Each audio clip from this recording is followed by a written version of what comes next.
ये बात तो इसलिए कही गई है कि हजम नहीं हो रही, क्योंकि ये मुद्दा छीन लिया गया है बीजेपी द्वारा, जो कि कांग्रेस खड़ा करना चाहती थी। और ये कांग्रेस पार्टी को ये हजम नहीं हो रहा है, ये इतनी बड़ी भीड़ और इतनी कामयाब रैली होना। इसलिए विपक्ष के तौर पर विपक्षी भूमिका निभा रहे हैं और बात को उल्टा पर ये फसल भी बोई जा सकती है, इसलिए वो आगे तक का कवर किया गया है इसके अंदर।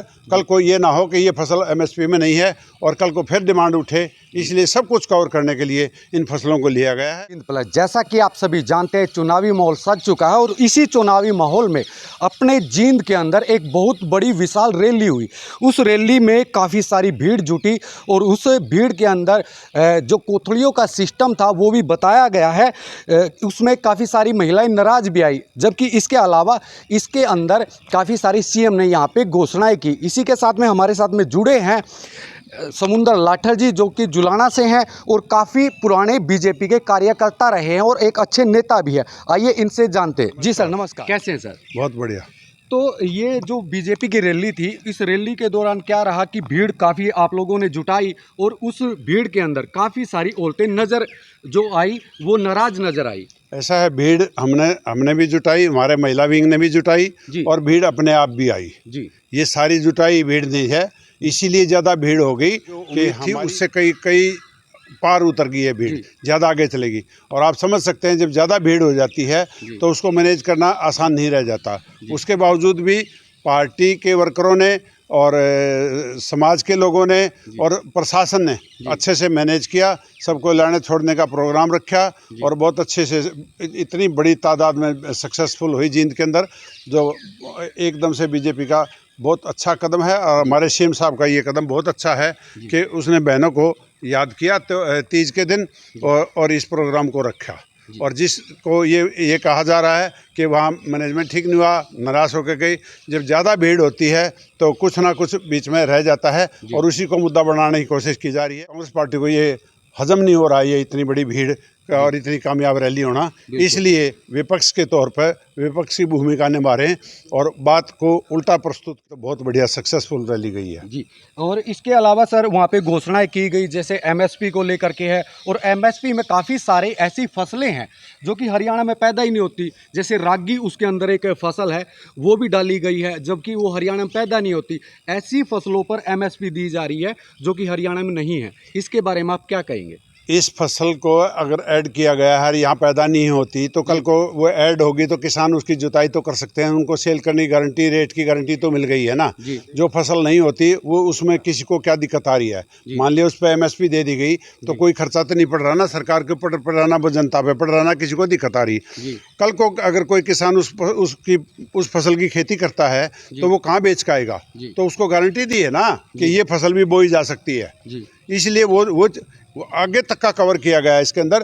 कल को ये ना हो कि ये फसल एमएसपी में नहीं है और कल को फिर डिमांड उठे, इसलिए सब कुछ कवर करने के लिए इन फसलों को लिया गया। इसलिए कही गई है कि हजम नहीं हो रही, क्योंकि ये मुद्दा छीन लिया गया है बीजेपी द्वारा, जो कि कांग्रेस खड़ा करना चाहती थी।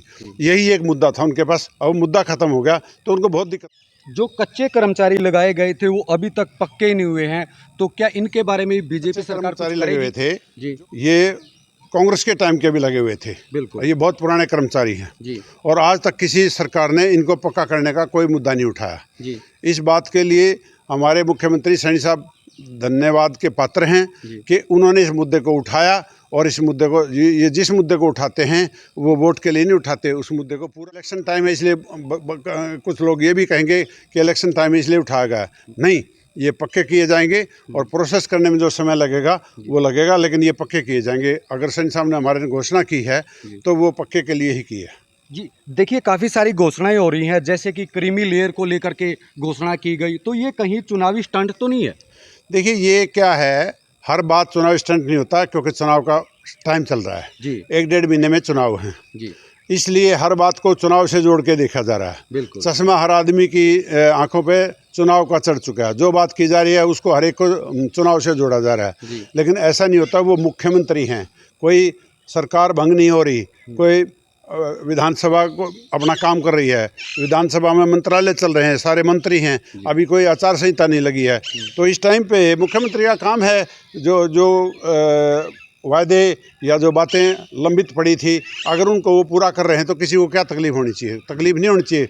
ये कहना चाहिए भाई इस व्यक्ति ने पूरे करके दिखाए, जो किसी ने नहीं पूरे किए थे वो इस व्यक्ति ने पूरे किए। आपकी बात बिल्कुल सही है सर, लेकिन एक बात और है, जैसा कि बीजेपी में शुरू में बताया गया था, उसके इसमें लिखा गया था घोषणा पत्र में कि जो बुजुर्गों की पेंशन होगी, बुढ़ापा पेंशन होगी या विधवा पेंशन होगी, वो पेंशन भी बढ़ाई जाएगी, जबकि वो थोड़ी थोड़ी ही बढ़ाई गई। जो उन्होंने वादा किया था वो कंप्लीट पूरा नहीं हुआ। इस बारे में आप क्या कहेंगे?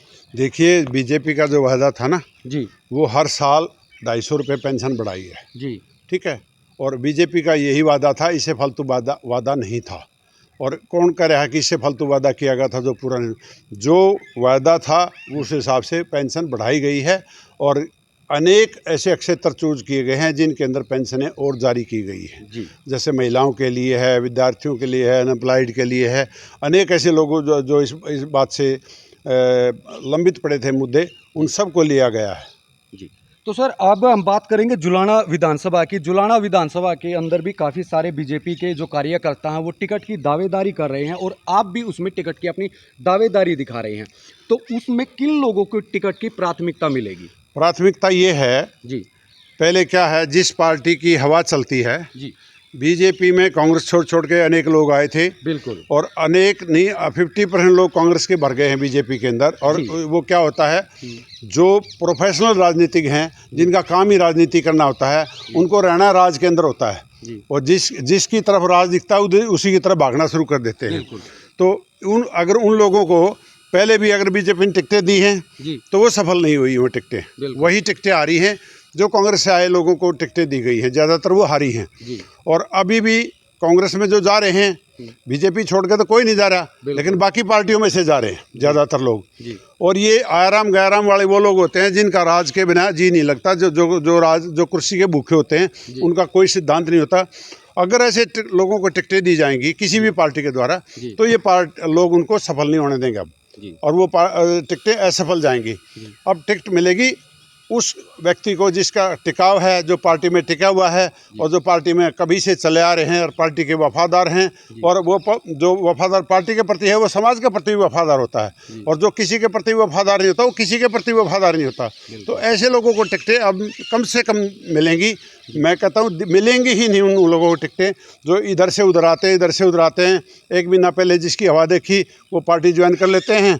लोकसभा से पहले भाग के बीजेपी ज्वाइन कर रहे थे, अब वो जो ज्वाइन कर गए अब वो सोचते हैं हम तो कांग्रेस ज्वाइन करनी चाहिए थी हमें, क्योंकि लोकसभा का परिणाम 50% पे आ गया। लेकिन अब उनको ये लग रहा है कि ना हम उधर कह रहे ना उधर कह रहे। तो ऐसे लोगों को अब की बार टिकटें मिलेंगी नहीं पार्टी में, बीजेपी में तो मिलेंगी नहीं, कांग्रेस दे दे तो हम कह नहीं सकते। जी।